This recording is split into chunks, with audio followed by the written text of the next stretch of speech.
consider for the April 8th eclipse. If it happens, it would be better to be out of harm's way. If it doesn't happen, then nothing lost. Just something else to account for in your daily choices. Claims of some sort of bioattack from airborne chemtrailer planes dumping powered bacteria is likely. Top secret intelligence leak. Do not go outside that day. They're planning a biological attack on April 8th, just before the totality of the eclipse.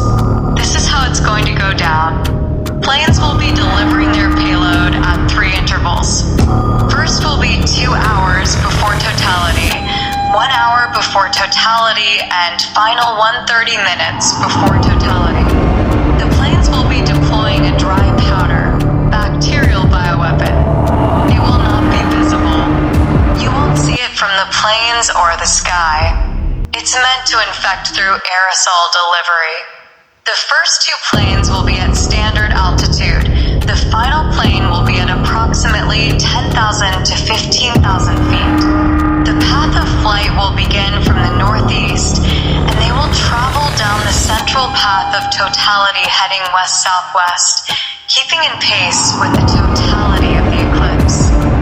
They're doing this to take advantage of the event, because they know there will be guaranteed targets that will be infected, and thus be the vectors to spread the contagion. Symptoms will begin appearing 7 to 10 days after infection. 30 days after infection, the media will notice. 60 days after infection, the panic will at all-time highs. 90 days after infection, the newly agreed upon UN/WHO pandemic powers will be enacted. People in the path of totality should not go outside. Bacterial payload will lose effectiveness within 6 hours post-deployment. Half-life of powder would vary on humidity and temperature. The staring point is in Canada. The end point is in Mexico. Winds are the unpredictable factor, as is rain, both of which will negatively impact the operation. Trump nation plans of tens of millions of Americans. In fact, he's the main character in this movie they're putting on. In David Goldberg's final video before his death, he reveals 2 classified projects underway, Project Pogo and Project ZYP-CHAR. Second stage, and this is the extermination stage. Charge them with crimes, and they want to do it without too many people noticing what is going on. In the beginning, it was they were going to infect people with the flu virus. But then they determined the amount of people they need to exterminate is way more than they expected, in the millions. So now they are planning on power outages and planning on purging Americans with military vehicles, and they will do this under a blackout under the cover of night.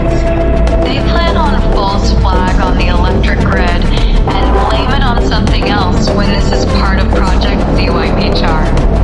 Since Dave died in 2019, it sounds like they went with plan number 1 on the COVID pandemic. They will likely also do the plan number 2 of blackouts.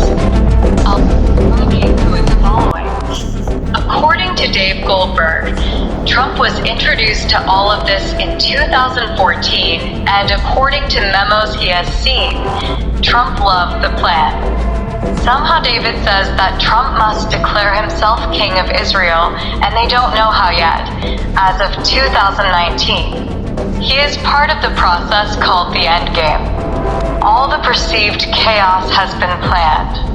Donald Trump's allegiance is to Israel. Trump is not only a Jew, but a Freemason, and they have promised him and his sons and daughter very high rankings in the new world government that they are building, and the capital will be Jerusalem.